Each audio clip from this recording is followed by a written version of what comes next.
ಸಂಪಿಗೆ ಗಿಡದಲ್ಲಿ ಇವತ್ತು 4-5 ಹೂಗಳು ಬಿಟ್ಟಿದೆ. ಎಲ್ಲ ಹಾರ್ವೆಸ್ಟ್ ಮಾಡ್ತಾ ಇದ್ದೀನಿ. ಫುಲ್ಲು ಟೆರೆಸ್ ಪೂರ್ತಿ ಘಮ ಘಮ ಘಮ ಅಂತ ಇದೆ. ಒಂದು ಕಡೆ ಈ ಸಂಪಿಗೆ ಗಿಡದಲ್ಲಿ ಹೂವು, ಜೊತೆಗೆ ಇನ್ನೊಂದು ಕಡೆ ಜಾಜಿ ಗಿಡದ ತುಂಬ ಹೂಗಳು.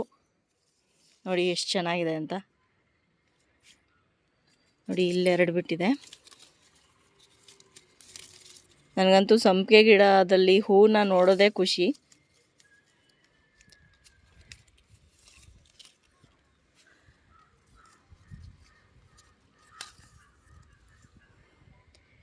ನೋಡಿ 4 ಹೂಗಳು.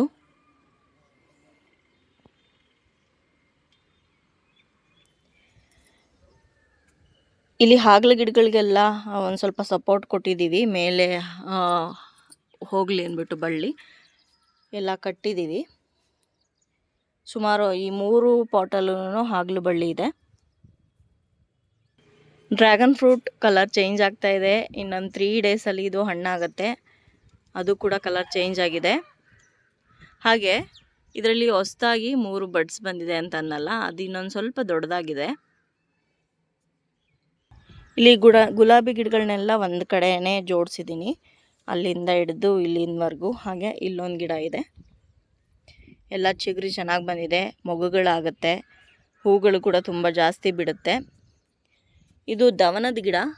ಸ್ವಲ್ಪ ಗೊಬ್ಬರ ಎಲ್ಲ ಹಾಕಿದ್ವಿ, ಅದಾದಮೇಲೆ ತುಂಬ ಚೆನ್ನಾಗಿ ಗ್ರೋತ್ ತೊಗೊಂಡಿದೆ, ತುಂಬ ಚೆನ್ನಾಗಿ ಬರ್ತಾ ಇದೆ.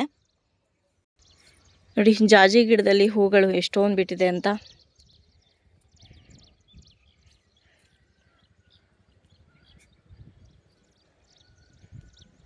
ಎಲ್ಲ ಬಿಡಿಸ್ಕೊತಾ ಇದ್ದೀನಿ. ನೈಟ್ ಹೊತ್ತೇ ಬಿಡಿಸ್ಕೊಂಡ್ರೆ ಮೊಗ್ಗಾಗಿರುತ್ತೆ. ಸೇಮ್ ನಾವು ಮಲ್ಲಿಗೆ ಮೊಗ್ಗುಗಳನ್ನ ಬಿಡಿಸ್ಕೊತೀವಲ್ವ ಅದೇ ರೀತಿ. ಬೆಳಗ್ಗೆ ಆದರೆ ಪೂರ್ತಿ ಅರಳು ಬರುತ್ತೆ.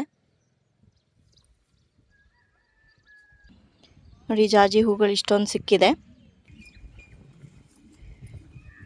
ದಾಸವಾಳ ಹೂಗಳು ಕೂಡ ತುಂಬ ಚೆನ್ನಾಗಿ ಹೂ ಬಿಟ್ಟಿದೆ ಇವತ್ತು.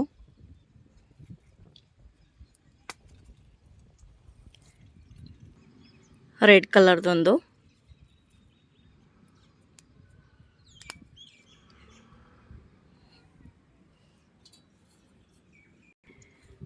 ವೈಟ್ ಕಲರ್ದು 3,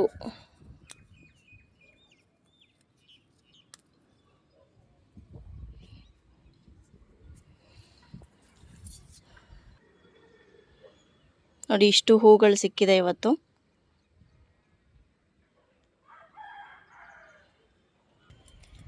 ಸೊ ಇವತ್ತಿನ ಈ ಗಾರ್ಡನಿಂಗ್ ವಿಡಿಯೋ ನಿಮ್ಗೆ ಇಷ್ಟ ಆಗಿದೆ ಅಂತ ಭಾವಿಸ್ತೀನಿ.